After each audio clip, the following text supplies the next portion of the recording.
Wamefika pale, akamwambia, unaukumbuka ule mlango nilikuonyesha? Sema ndio. Basi ule mlango ulikufungulia mema mengi ya mbinguni.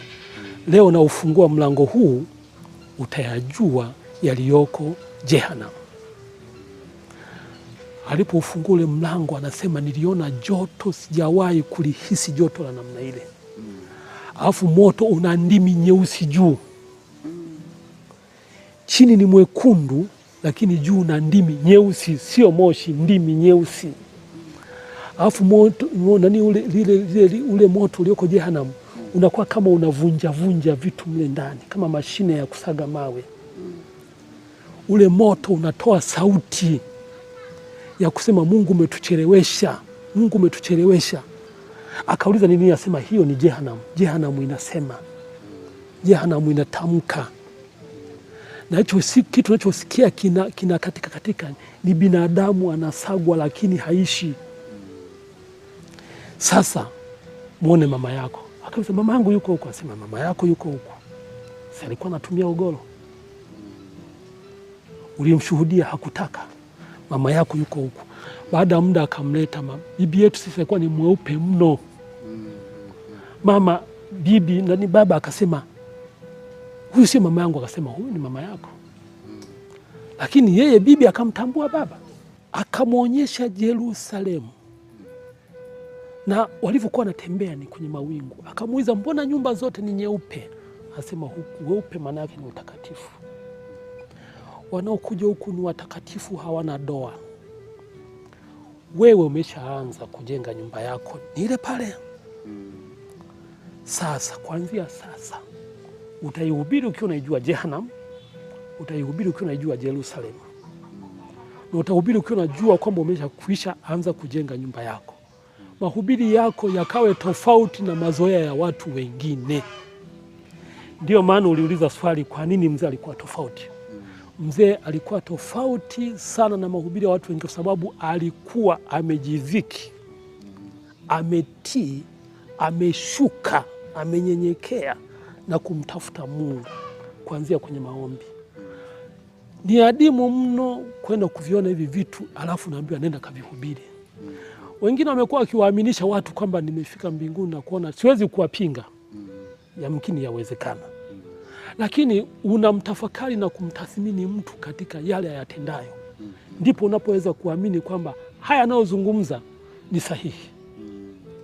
Naweza nikasema hivyo si kwa sababu Moses Kuria ni baba yangu, hapana. Nime-experience kwa sababu nimekuwa naye kama baba yangu wa kimwili na baba yangu wa kiroho. Nilimpa baba heshima zote mbili na nilimwogopa kwa heshima zote mbili. Na ndio maana hata mimi aliniheshimu, akanipenda na akaniambia sasa utafanya kazi hii. Alinizuia nisifanye kazi nyingine. Nilikuwa nafanya biashara. Lakini akaniambia acha. Utaambatana na mimi kila niendako. Utatunza kila kitu. Kwa sababu kizazi hiki ni kizazi cha nyoka, hakiamini. Baada ya kutoka katika hali hile, ndipo baba alipoingia katika uhitaji sasa kusema niende nikaione Yerusalemu ya duniani. Mungu alimletea mamissionari kutoka Sweden, wakamtafuta. Wakati mambo ya mitandao ni hakuna, lakini walikuja kumtafuta, wakamwambia Bwana ametuambia tukupeleke Sweden. Kwa mara ya kwanza baba akaenda Sweden mwaka 67. Wakati anarudi amemwambia Mungu naomba nipite angalau ndege, yani hata kama ukose njia pite kwenye anga ya Israeli. Ili mimi tu nichungulie dirishani nione anga ya Israeli. Ukiomba katika roho na kweli, Mungu anatimiza. Hebu fikiria katika ramani ya dunia, Sweden iliko na Israeli ilivyo. Lakini ndege ilipita katika anga ya nchi ya Israeli. Wakati wanatangaza kwamba sasa tunapita katika anga ya Israeli, anasema hivi, yani nilisikia kama siko kwenye ndege, niko mbinguni. Na ichukua ile Yerusalemu niliona mbinguni, naanza kuleta hapa, nilichungulia dirishani mpaka nikalia. Nikasema Mungu lazima nije. Aliporudi akiwa kwenye maombi, Bwana alimwambia, yuko kwenye Zekaria 14:16 kama sikosei, kwamba mwanadamu aliyebaki duniani anatakiwa kwenda Israeli, kupanda kwenda Yerusalemu mara moja kwa mwaka. Akamwambia Moses, ili mimi nijihudhurishe kwenye huduma hii niliyokupa maradufu na ifikie mara 7, nenda Israeli kila mwaka, mimi Mungu nitajihudhurisha kwenye huduma yako maradufu mpaka mara 7. Maradufu si ni mara 2, mpaka mara 7 utakuwa umelitii neno langu. Mzee alisema nitafanya. Baba alikuwa anakwenda Israeli kila mwaka. Watu walikuwa wanajua labda mzee anaenda kupumzika kustarehe. Na ndipo mimi aliponiambia na kupeleka Israeli ili uwapeleke na wengine. Mimi nimeanza kwenda Israeli mwaka 2007. Kila mwaka mpaka nikafungua kampuni ya kupeleka watu Israeli. Kwa hiyo mpaka nilipokuja kusimama mwaka 2010 na kitu hapa majuzi, nimekwenda Israeli mara 17. Kwa hiyo naijua Israeli kwa sababu nimepeleka wachungaji na maaskofu wengi sana, na hata watakaoona watathibitisha hili. Nimewapeleka Israeli mara nyingi kupita kawaida. Baba alikuwa anafunga siku 300 katika mwaka. Siku 300 kati ya 366. Ndani yake anakuwa amefunga kavu masaa 24 labda kwa siku 7, na zile za masaa 18 za masaa 12. Ilifika mahala mpaka aliugua vidonda vya tumbo, lakini Mungu alimponya. Lakini ilikuwa ni moja ya kazi, kwa sababu alisema nabeba matatizo, shutuma kama ulivyobeba wewe msalabani kwa ajili ya wanadamu, na zaidi taifa langu la Tanzania. Baba alikuwa hataki sana kwenda nje ya nchi, alikuwa anataka sana kutembea ndani ya nchi. Baba akatembea wilaya zote za Tanzania hii, na 90% ya vijiji vya Tanzania amekanyaga kwa mguu wake. Kama mlivyowahi kusikia kwamba aliwahi kutembea kwa miguu, na kuthibitishia leo ni kweli. Alianza na safari fupi ya kutembea kwa mguu Mwanza Shinyanga. Akahubiri siku 7 na lala chini ya mti mtoni. Wakaokoka watu 2 tu. Ingekuwa mtu mwingine angekata tamaa. Akarudi tena, anaambiwa nenda kahubiri Singida. Tena Singida sio Singida Mwanzo, Singida huko karibu na Umang'atini huko mpakani na Manyara. Hana fedha, hajui anaenda kuhubiri wapi. Kabeba Biblia, ana suruali moja na suti moja, na ana kilago kamkeka. Akifika mahala ni giza, anaweka mpaka kwamba hapa asivuke mnyama yoyote mkali kunizuru. Analala. Usiku akiamka anaona wanyama wamekaa, nyoka, wakati mwingine simba wamekaa wanamwangalia mwanadamu. Akiamka asubuhi na nyoka anatimka mbio, yeye anaanza kutembea, anaanza safari upya. Hata Mbeya kuna mlima fulani hivi, mlima Mbeya kule kuna mahala anaitwa mlima wa Moses Kulola. Paka leo mahala pale hapaoti maji na hapaoti majani. Ni kwa sababu alipokuwa chuo cha Biblia alikuwa anapanda kule juu mlimani. Anafika mahala anazungusha, anachukua kwanza mti, anatoa yale magamba ya mti, anafanya kama kamba, anaufunga ule mti vile vipande vile matawi kama msalaba. Alafu anautumia ule mti kama msalaba kuzungusha raundi kwenye ule mti. Anasema msalaba huu ukae kinga yangu, asiwepo mnyama yoyote, hata adui shetani asikanyage hapa mpaka atakapomaliza maombi. Sasa alikuwa anaenda na wachungaji wenzie, wanapoona wale simba wanakuja, wanataka kukimbia, wanamwona mwenzao yeye yuko kwenye magoti tu. Asubuhi akamwambia Moses, hili swala ni wito wako, sisi hatuwezi. Sasa eneo lile mtumishi mpaka leo hapaoti nyasi. Mbeya hapa mpaka leo tunavyoongea.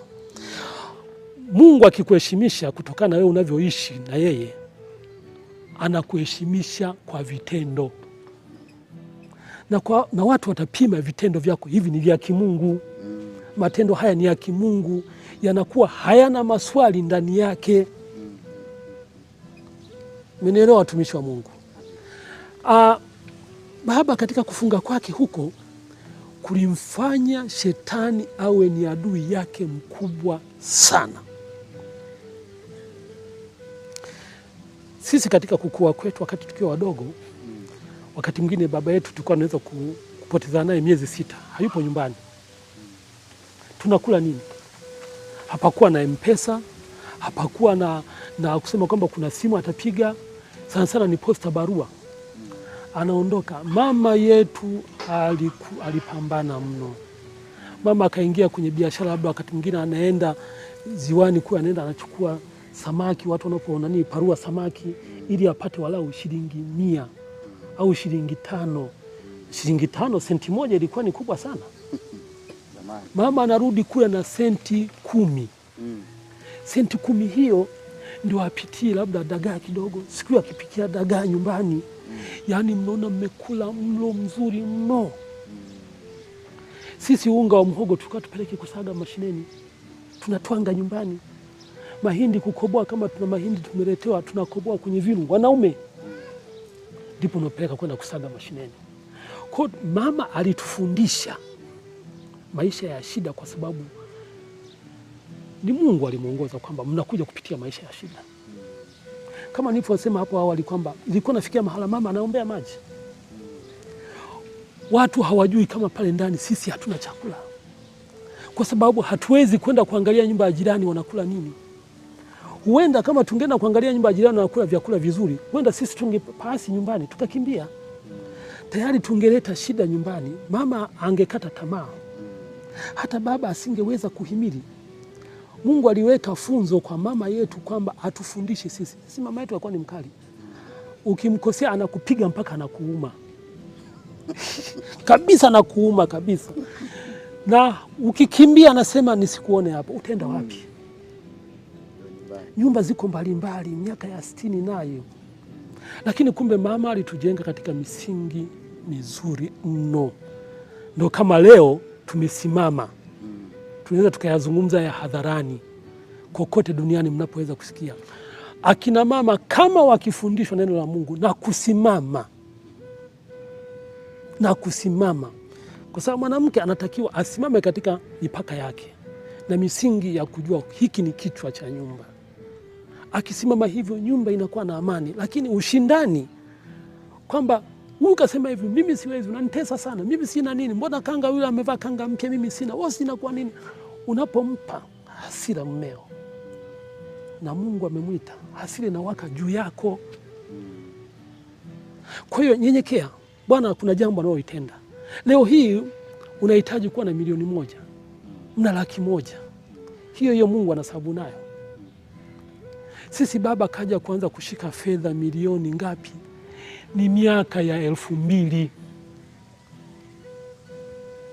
Baba ametembea kwa mguu. Baba amesafiri kwa treni kwa shida, kwenye malori. Kanisa lilikuja kumnunulia gari, tena idara ya wamama, miaka ya 2000. Baba anauliza, hivi mnanipa gari uzeeni, kwa nini mmeninyanyasa hivi? Lakini anakumbuka kwamba ilikuwa ni ahadi yake na Mungu. Kwa nini hamkunipa na mimi nikaona raha ya gari? Inafika mahala baba anaomba lifti mahala, watu wanajiuliza ni mzee Kulola huyu kweli? Lakini anapokwenda kuhubiri labda uwanja wa Nyamagana, furahisha, uwanja unafurika, wanaona baba huyu ana hela nyingi sana. Hamna. Baba alikuwa anatoa mpaka naomba na sijapate hela wapi aweze kumpa mtu mwingine ila asibaki nao yeye. Lakini leo watumishi wa Mungu wengi hawajui kutoa. Watumishi wa Mungu hamtoi, mnajua kupokea tu.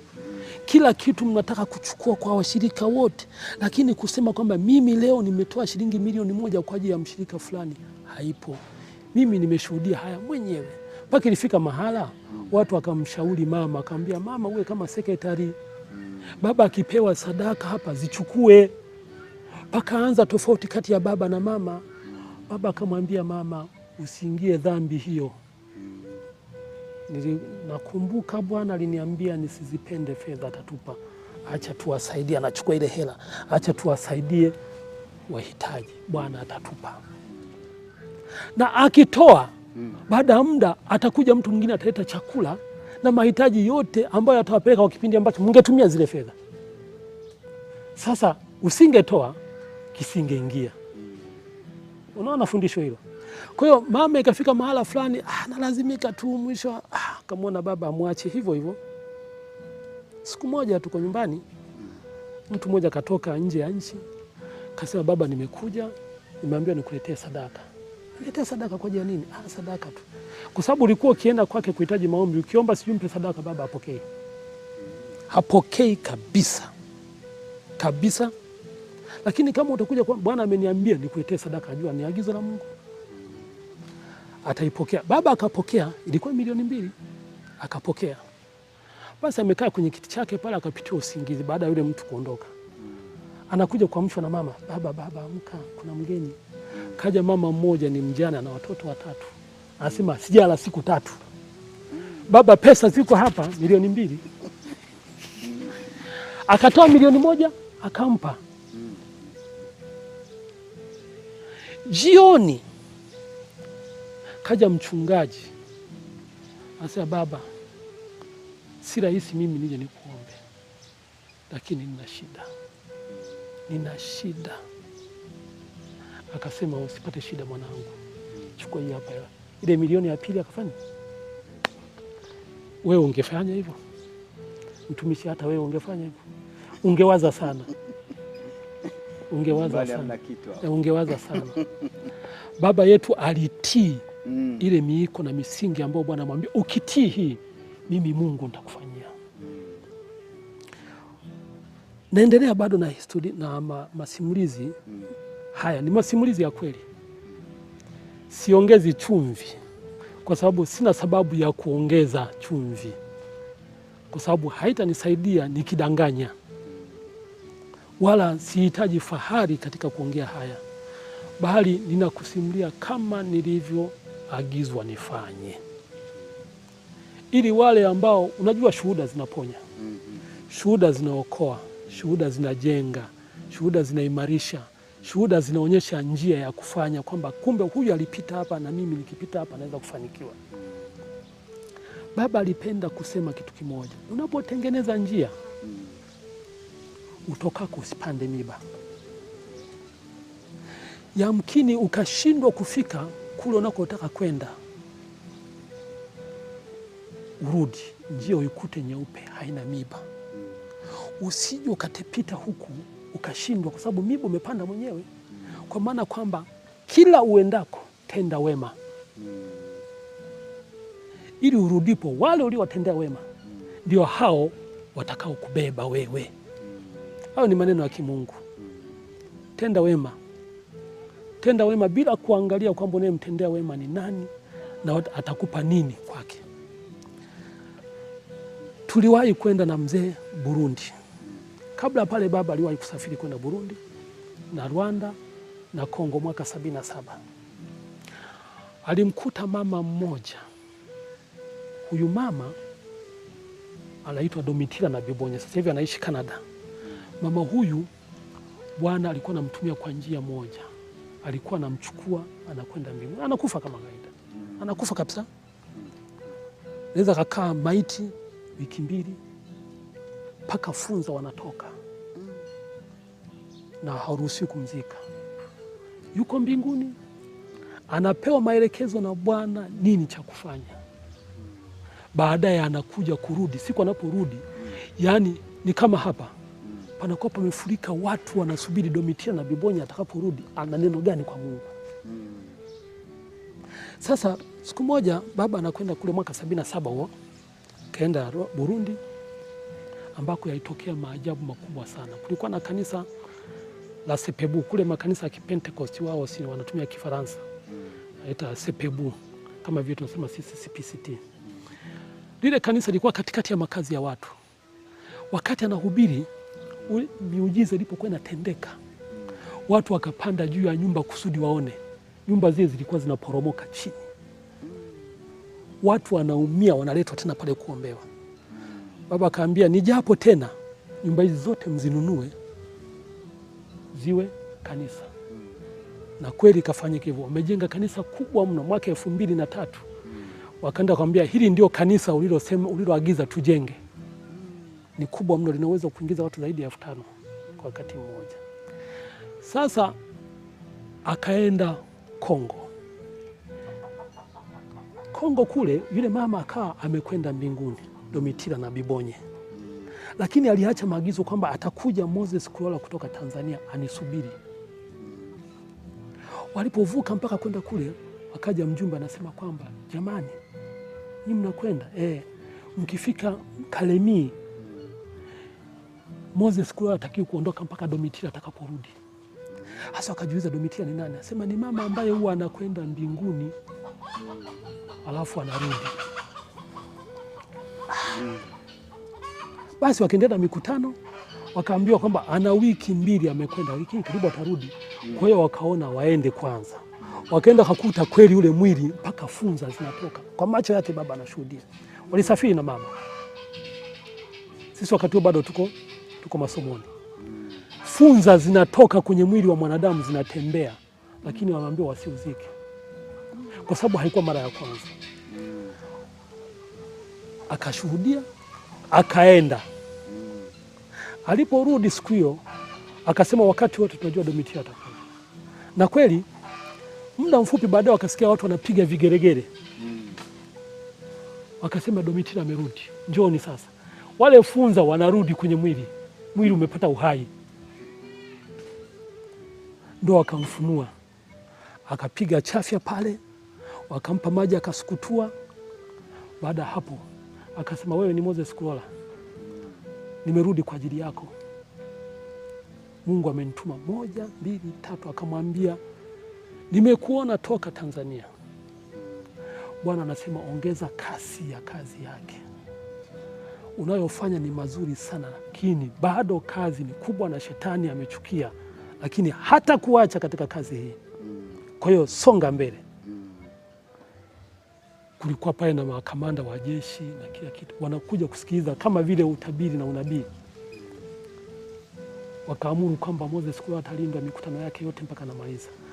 Alikuwa analindwa kupita ulinzi wa rais. Aliporudi Bwana akamwambia umemwona Domitila? Nilimemtuma akufikishie ujumbe. Kwa hiyo kila alipokuwa anataka kwenda Kongo, Domitila anamwambia, anasema akija Moses Kulola nisubiri. Lakini miaka 3 baadaye hakwenda.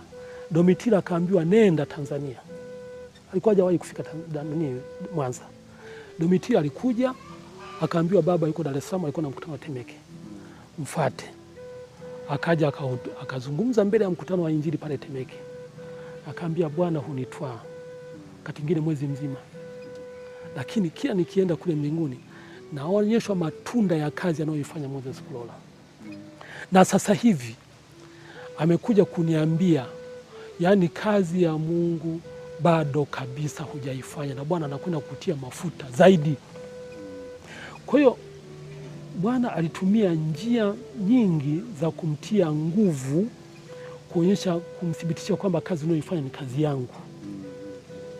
Si tu kwamba mtu anasema Bwana ameniambia, Bwana ameniambia. Ni kweli Mungu anamjibu mwanadamu anayemtumikia kwa namna nyingi, kwa namna ya sauti, kwa mtu kumtuma, kwa kuja mwenyewe. Kwa taarifa yako mtumishi, Mzee Kulola ameonana na Kristo uso kwa uso kama tunavyoongea hivi mara 4. Nitazisimulia zote.